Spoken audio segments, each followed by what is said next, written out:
Olá, seja bem-vindo a este canal. Se você chegou até aqui, é porque você está procurando uma palavra de Deus para a sua vida e na ocasião nós estamos fazendo uma série de mensagens no livro de Juízes. Se essa mensagem edificar a sua vida, eu peço que você possa compartilhar com outras pessoas que você entenda que também serão edificadas, ok? Então vamos comigo, venha para o texto da palavra do Senhor, Juízes, capítulo 17. Nós vamos ler todo o capítulo, do versículo 1 até o 13, diz assim: Havia um homem chamado Mica, na região montanhosa de Efraim. Ele disse à sua mãe: As 1.100 moedas de prata que te foram roubadas, pelas quais me fizeste ouvir maldições, estão comigo. Eu as peguei. Então ela disse: Que o Senhor te abençoe, meu filho. E ele restituiu as 1.100 moedas de prata à sua mãe, mas ela disse: Dedico solenemente minha prata ao Senhor, para que meu filho faça uma imagem esculpida e um ídolo de metal. Por isso eu te devolvo a prata. Quando ele restituiu as moedas à sua mãe, ela tomou 200 moedas de prata e as deu ao ourives.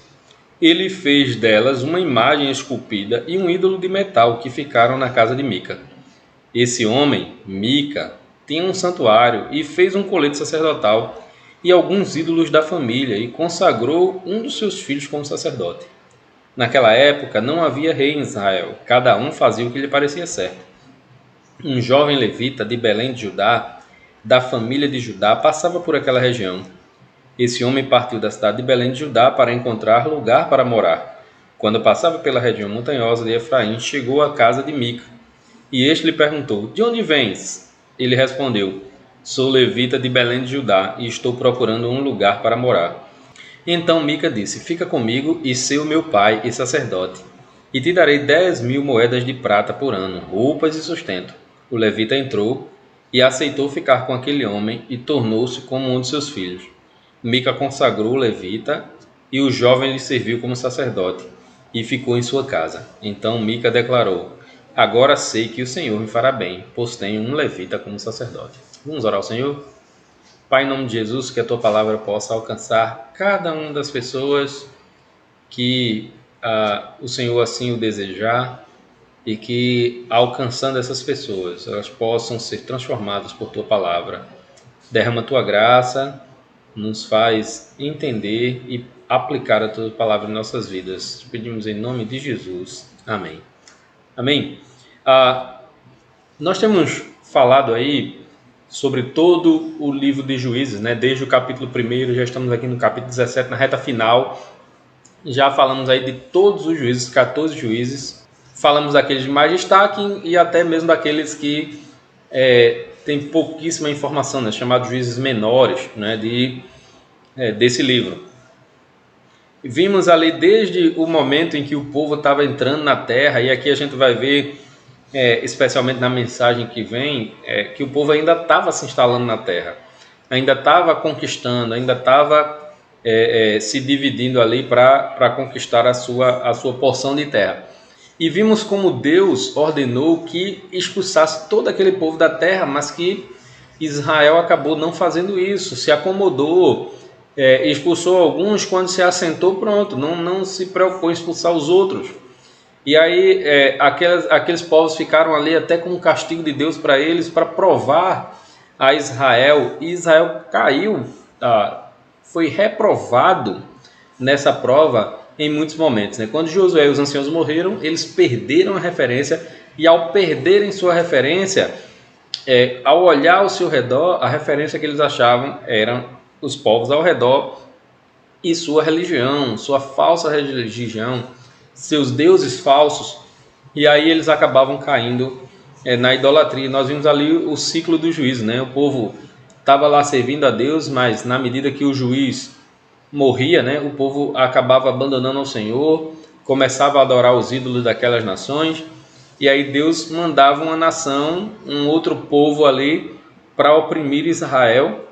E enquanto Israel estava oprimido, chegava um momento que ele tomava consciência e dizia: olha, nós abandonamos o Senhor. E aí eles se arrependiam, voltavam aos caminhos do Senhor, e o Senhor levantava um juiz que libertava Israel mais uma vez, e ali ele tinha um tempo de paz enquanto o juiz vivia. E aí quando o juiz morria, começava tudo de novo, abandonava a Deus, enfim. E aí até que a gente chega agora nos capítulos finais, né? Então, os capítulos 17 ao 21, o autor aqui de Juízo nos apresenta um retrato um pouquinho mais macabro, né, do que o que a gente viu até agora. Histórias assim bem violentas, bem difíceis, que faz parte da história da humanidade, porque a história da humanidade é a história do pecado na humanidade. E em especial esse período ali de Israel era um período bem tenebroso. Então os capítulos 17 a 21 vai trazer algumas histórias um pouco mais macabras, né, da situação espiritual que Israel se encontrava naqueles dias. E ele faz isso a partir de duas histórias. A história de Mica, que nós vamos começar hoje e vamos falar também na próxima mensagem, vão ser duas mensagens aqui. E também a história do levita e da sua concubina, que essa daí é bem terrível, essa história, né? Então hoje veremos a primeira parte da história de Mica e o tema de hoje é o problema da falsa religião. O problema da falsa religião. E a primeira coisa que nós podemos ver aqui nesse texto é que a falsa religião ela pode ser praticada, inclusive, dentro da religião verdadeira. Se a gente vai prestar atenção em alguns detalhes aqui no texto que mostra que todo mundo ali estava tentando cultuar a Deus, mas na realidade estavam cultuando a Deus a partir de práticas que Deus reprova. Eles estavam dentro da religião verdadeira, mas trazendo para dentro da religião verdadeira a falsa religião. Então, Mica era um homem que vivia ali na região de Efraim, né, na terra de Efraim. Inclusive, quando a terra é dividida, Reino do Norte e Reino do Sul, o Reino do Sul é Judá, o Reino do Norte é Israel, mas em alguns momentos o Reino do Norte é chamado de Efraim. É chamado de Efraim porque era a tribo mais forte, né, mais poderosa ali. Então, nesse sentido, o Reino do Norte, quando a gente percebe lá, essa parte norte de Israel, ela tem sempre a tendência de estar distante de Deus, se afastando de Deus, né? Foi o caso aqui de Mica e dessa história toda, né? Então, essa história começa nos apresentando esse personagem, né, Mica, e ele havia roubado 1.100 moedas de prata da sua mãe e agora estava devolvendo as moedas à mãe. Agora, como é que ele está devolvendo? Veja, versículo 2. Ele disse à sua mãe: as 1.100 moedas de prata que te foram roubadas, pelas quais me fizeram ouvir maldições, estão comigo, eu as peguei.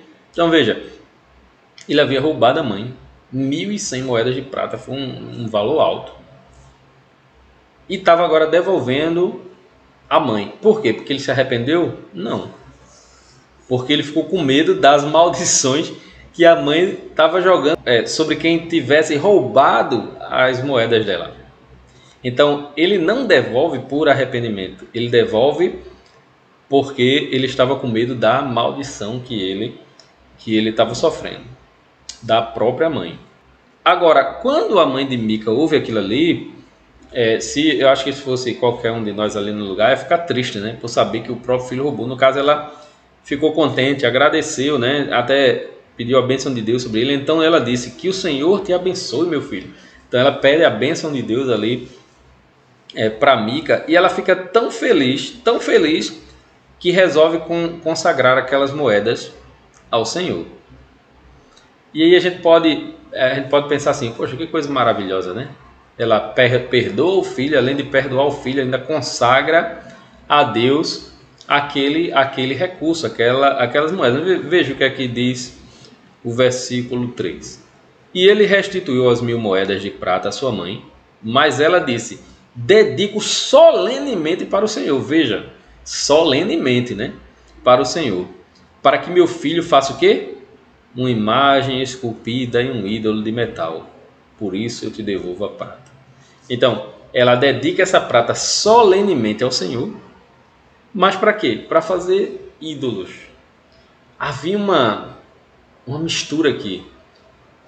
Estava se cultuando a Deus, mas cultuando a Deus a partir da influência de outros povos. Era justamente essa questão que Deus procurava evitar quando diz: olha, expulsa o povo da terra, tira eles de lá, eles não podem ficar lá. Por quê?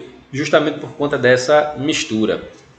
Nós brasileiros, na realidade brasileiros não, Nós latino-americanos entendemos bem isso, né? A América Latina, ela tem essa tendência de misturar as religiões. Quando os europeus chegaram aqui com o cristianismo, especialmente com o cristianismo católico, e o catolicismo abraça de uma certa forma essa questão, houve muito sincretismo religioso, onde questões da religião indígena, questões da religião africana acabaram se juntando ao cristianismo e transformando até numa religião diferente, mas que dentro do catolicismo é bem aceito. O protestantismo já é diferente. O protestantismo não aceita esse tipo de miscigenação, né? De mistura de pensamentos religiosos para compor a própria religião. Então, se a gente vê, por exemplo, na Bahia, aqui no Brasil é muito conhecida a Bahia, né?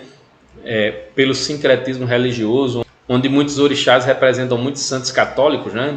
Por conta desse sincretismo religioso e tudo que a gente já conhece ali da história. Mas se você for para outros países da América Latina, como México, Argentina, o interior da Argentina é bem complicado. A gente vai ver que o catolicismo dessas regiões, assim como no sertão nordestino também, o catolicismo dessas religiões é completamente diferente do catolicismo oficial, por conta do sincretismo que há nesses lugares, ok? Então, a mãe ali estava mandando fazer, consagrando a Deus, mas mandando fazer com as moedas alguns ídolos. E aí ela pega 200 daquelas moedas, né? Ela tinha 1.100, pegou 200 moedas para mandar fazer ídolos, né? Então Mica faz 2 ídolos ali. Ora, isso é uma clara desobediência ao segundo mandamento. Veja Êxodo capítulo 20, versículos de 4 a 6. Diz assim: Não farás para ti imagem esculpida, nem figura alguma do que há em cima no céu, nem embaixo na terra, ou nas águas debaixo da terra. Não te curvarás diante delas, nem as cultuarás, pois eu, o Senhor teu Deus, sou Deus zeloso, e castigo o pecado dos pais nos filhos até a 3ª e 4ª geração daqueles que me rejeitam. Mas sou misericordioso com 1000 gerações dos que me amam e guardam os meus mandamentos. Veja que o segundo mandamento nos ordena não fazer imagem de escultura. O primeiro mandamento nós só temos um Deus. Devemos lembrar que só temos um Deus. Então ele aponta quem nós devemos adorar. A quem, né? Nós devemos adorar. O segundo mandamento diz como Deus aceita essa adoração. Então, uma coisa que ele destaca é que ele não aceita adoração por meio de imagens. Então, quando alguém faz uma adoração a Deus e diz que essa adoração, ele está ali, sei lá, beijando o pé da imagem, mas está pensando em Jesus, por exemplo. É justamente isso que é condenado no segundo mandamento. Deus não aceita adoração feita por meio de imagens. Foi isso que a mãe de Mica e Mica estavam fazendo ali, fazendo ídolos, misturando as coisas e adorando a Deus de uma forma que Deus determinou que não devia ser feita, certo? A gente tem que lembrar que os 10 mandamentos ali foram dados bem antes aqui dessa história, então eles sabiam, eles conheciam os 10 mandamentos e estavam em clara desobediência, adorando a Deus através de imagens, quando Deus disse que não aceitava esse tipo de adoração. Agora, o que é interessante é que Mica não erra somente nisso. Ele cria o seu próprio culto com um santuário, um colete sacerdotal, ídolos familiares e até consagrou um dos seus filhos como sacerdote. Veja o versículo 5. Esse homem, Mica, tinha um santuário e fez um colete sacerdotal e alguns ídolos de família e consagrou um dos seus filhos como sacerdote. Então ele prepara um verdadeiro santuário com sacerdote para que se fizesse o culto a Deus. Só que tem um problema aqui, né? Já existia um lugar para adoração, que era o tabernáculo, que nesse momento estava na cidade de Siló, né? E a gente encontra isso quando vai iniciar o livro de Samuel, né? Quando a família de Ana vai até Siló, onde está lá o tabernáculo, todos os anos eles subiam para adorar a Deus. Então, era isso que Israel devia fazer. E até Siló. E ele estava em Efraim, né? Justamente a cidade de Siló ficava na tribo de Efraim, não estava tão distante. Então, ele deveria ir. Existiam os sacerdotes que eram consagrados pelo Senhor, e a estola sacerdotal também, que era consagrada pelo Senhor. A gente viu que Gideão fez uma estola sacerdotal e teve problemas também.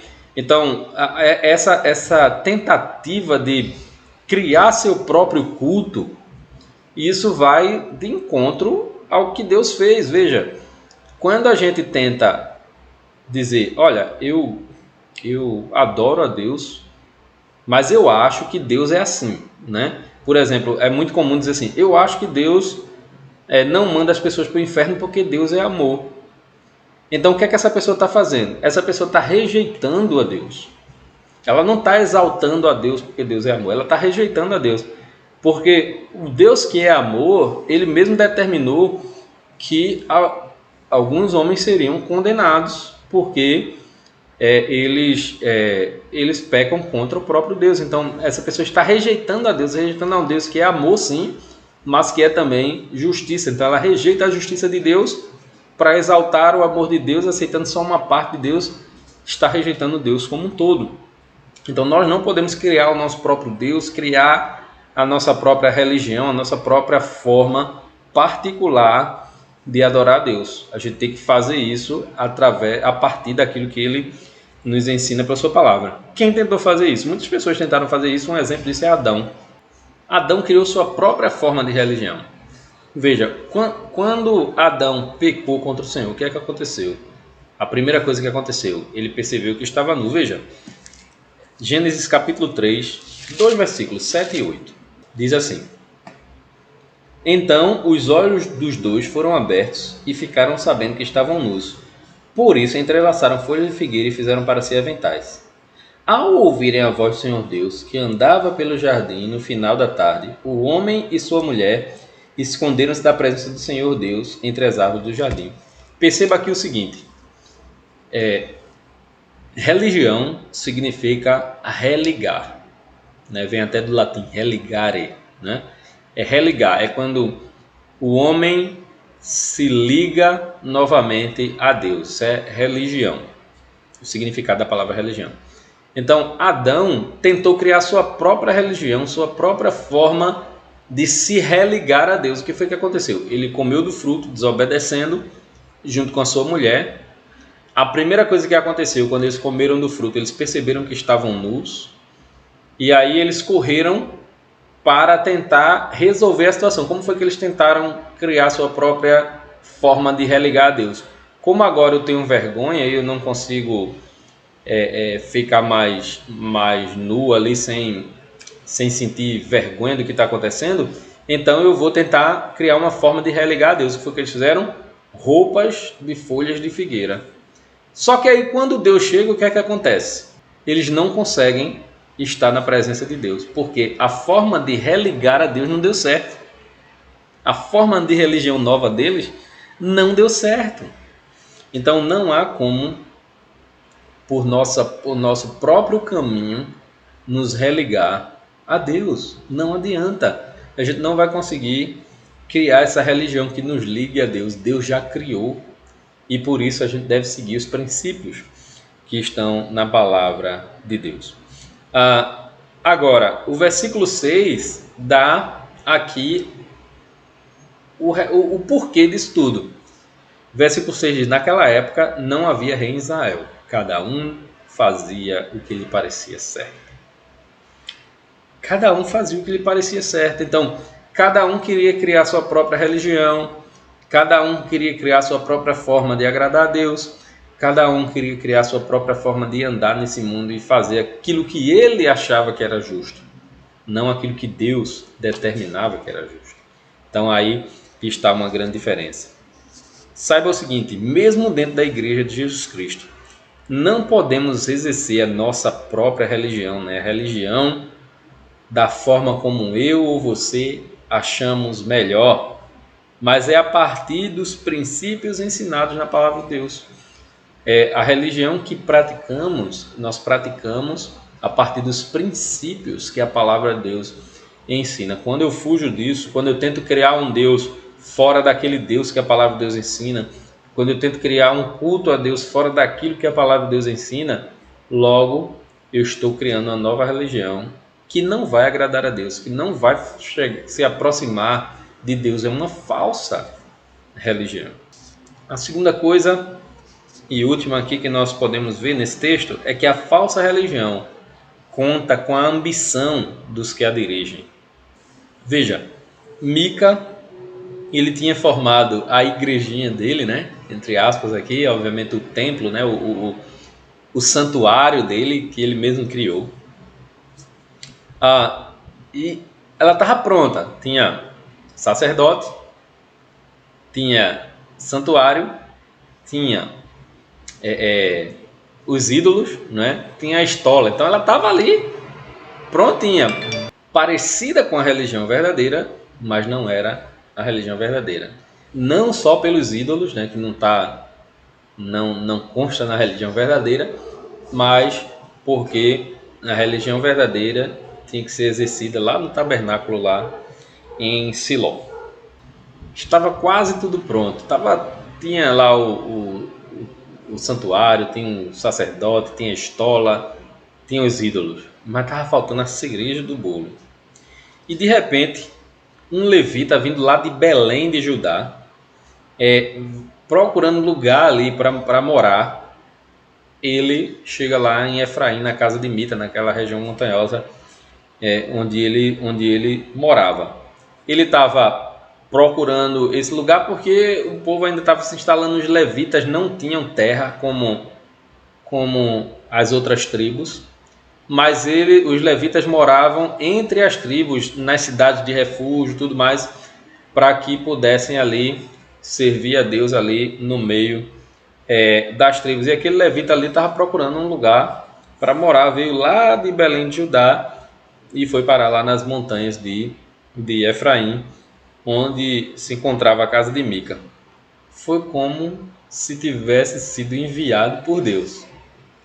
Ele estava ali com tudo prontinho e a cereja do bolo foi enviada por Deus. Agora não é um sacerdote, um filho dele que ele consagrou, era um levita. Era alguém que foi separado por Deus, daquelas tribos que foram separadas por Deus para o sacerdócio. Então, foi como se Deus tivesse enviado aquele levita ali. E aí Mica faz uma oferta para que o levita fosse o sacerdote ali do seu pequeno santuário. Ele diz o seguinte: e este lhe perguntou, de onde vens? Ele respondeu, sou levita de Belém de Judá e estou procurando um lugar para morar. Então Mica lhe disse, fica comigo e sê o meu pai e sacerdote, e te darei 10 moedas de prata por ano, roupas e sustento. O levita entrou e aceitou ficar com aquele homem e tornou-se como um de seus filhos. Perceba ali que eles fizeram uma negociação e o levita acabou aceitando aquela oferta. Por quê? A gente pode pensar algumas coisas aqui. Por exemplo, a gente não sabe que classe de levita era aquele levita que chegou lá na casa de Mica, né? Se ele não era da família de Arão, possivelmente aqui não era por conta da tribo, né? Se ele não era da descendência de Arão, ele não podia jamais ser sumo sacerdote.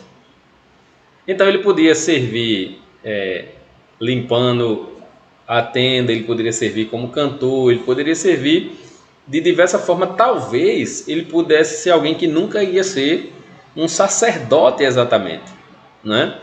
Então, nesse sentido, há uma possibilidade de uma posição melhor para o levita. Ele aqui vai ser o sumo sacerdote daquele templo, daquele santuário de Mica, né? Então ele recebe ali uma oferta de uma posição melhor. Só que aquela oferta de posição melhor, para isso ele precisa negar as ordens de Deus.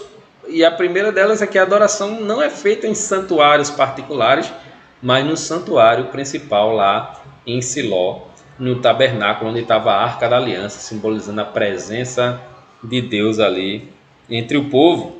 Então, aquele homem, por sua ambição de uma posição melhor, acabou aceitando aquela condição, né? E é interessante porque no final Mica até dá uma palavra de louvor a Deus, né? Ele acredita que estava agradando a Deus. Veja o versículo 13. Então Mica declarou: agora sei que o Senhor me fará bem, pois tem um levita como sacerdote. Agora sim, Deus mandou esse homem para cá e agora eu tenho a minha igreja pronta para receber as pessoas. Mas só que não era o que Deus tinha ordenado, era da forma dele, e isso era um problema. Sabe o que é que me lembra essa história?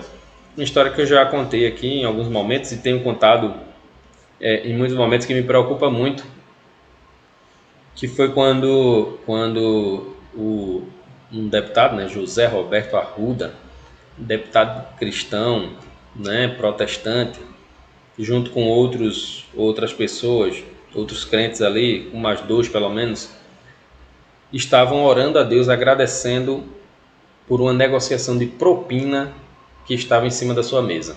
O que me preocupa é o seguinte: se fosse simplesmente lobos vestidos de ovelhas, né, aquela pessoa falsa que está dentro da igreja tentando enganar os crentes para tirar tudo que os crentes têm, isso é uma situação.